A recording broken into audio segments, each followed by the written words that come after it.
Hi, how you doing? And welcome back to another video on the channel. Bit of a bonus video this one because we're just going to discuss my transfer thoughts going into game week 5. A lot of you might have two free transfers as you've rolled one over the international break. So hopefully it might help you guys out as well, give you some ideas for what you might want to do with your team moving forward. So let's get my team on the board and we're going to take a look at the potential players I could be getting out. So for me, I'm going to start by talking about how I'm thinking of wildcarding in game week 8.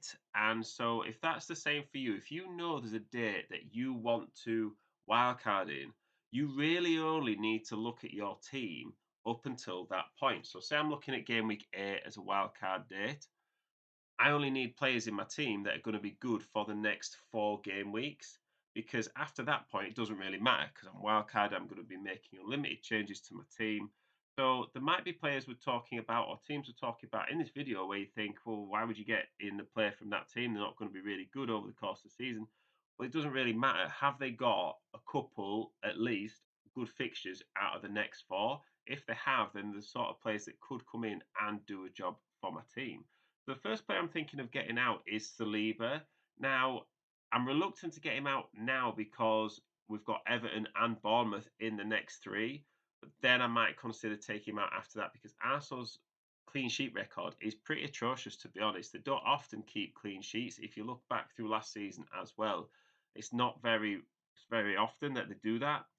Another player I could be getting out that's maybe a bit more likely than Saliba is Estupinan. Now, he's not got good fixtures for the next 5 weeks, really. You've got Man United, Villa, Liverpool, and City, which is a pretty horrendous run, to be honest.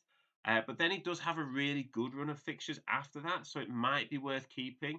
I think I'd be more tempted to get him out if he'd gone up to 5.4 million, because I've had him in from 5 million. So if he went up to 5.4, I'd be able to sell him and get zero point 0.2 million profit.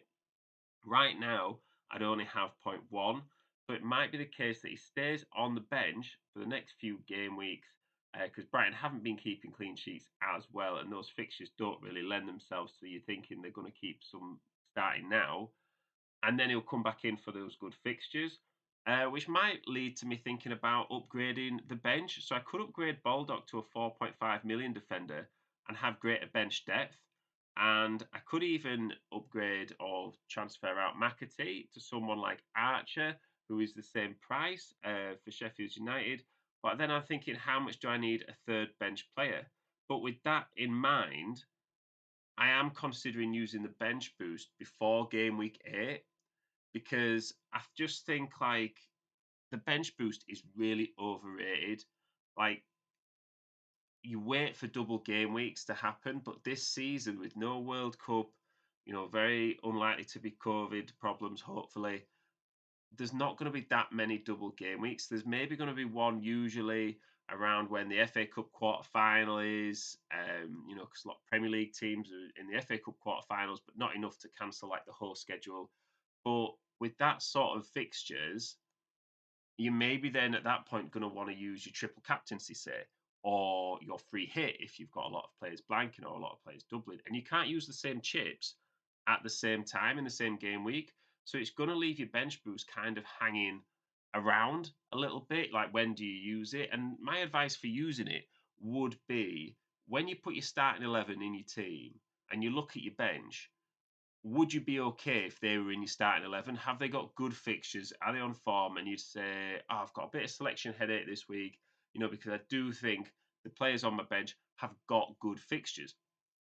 If that's the case, I would bench boost, whether it's a single game week or a double game week. Because if you look at your history from previous seasons or game weeks, how many times do you have, like, let's say 10 points on your bench, maybe sometimes you even had 15 points on your bench, and that's been a single game week. Just because we don't think they're going to score points doesn't always mean that that's the case.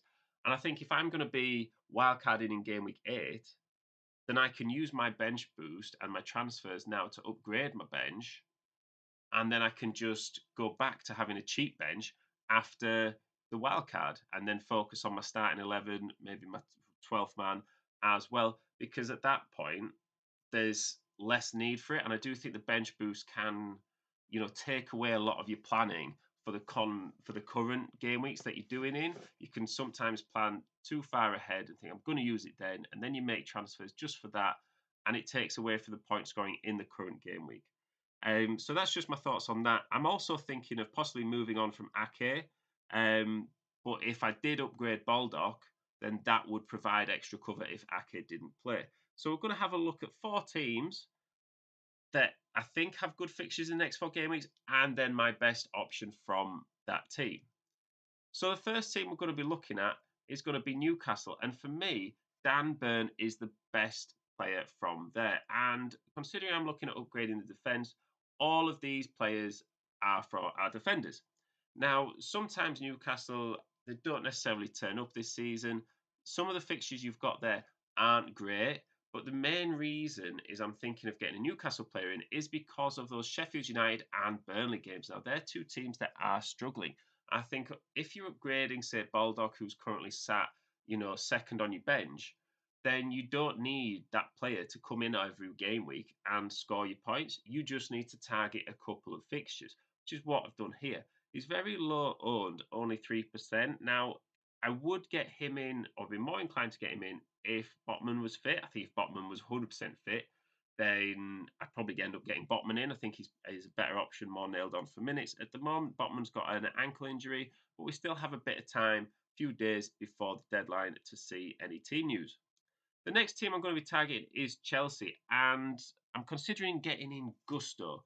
So Chelsea have great fixtures. I've already got Chilwell in my team, and Reece James is scheduled to come back this weekend. So that is a massive downside, to be honest, of getting Gusto in right now.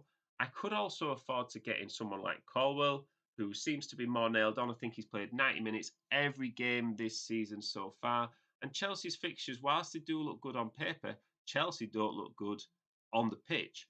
And 3 of those 4 fixtures are away from home as well. So it's how much do you think Chelsea are likely to get a clean sheet? Like we say, like get your defenders in for clean sheet purposes rather than attacking returns first and foremost. And then can you get an attacking player in from a team who are likely to keep clean sheets? So whilst I'm on the fence about Chelsea right now, because I do think if I got Gusto in and then I wanted to bench boost in a few weeks and he wasn't going to play, that'd really mess up a bench boost, to be honest. You do want all your players on your bench to be playing. The third team I'm targeting are Fulham. Now, bear with me. I've picked Robinson from here because he's an attacking full back, but the main fixtures I'd want him in for are Luton and Sheffield United, both at home. I think even Crystal Palace away is not the worst fixture in the world. The downside of this for me is if I'm going to bench boost, it's likely to be in game week 7. And that game week 7 fixture is Chelsea at home. And whilst Chelsea are inconsistent, you do think that they're going to win more games than they lose across the course of the season and at least have that fixture, a difficult fixture for Fulham. So that is the downside of getting, Fulham defender in, alongside the obvious fact that they're probably not going to keep many clean sheets across the course of the season. It's that game week 7 fixture that's really putting it in for me. Now, the fourth team we're going to be looking at is Spurs. Now, again, it's that game week 7 fixture of Liverpool at home.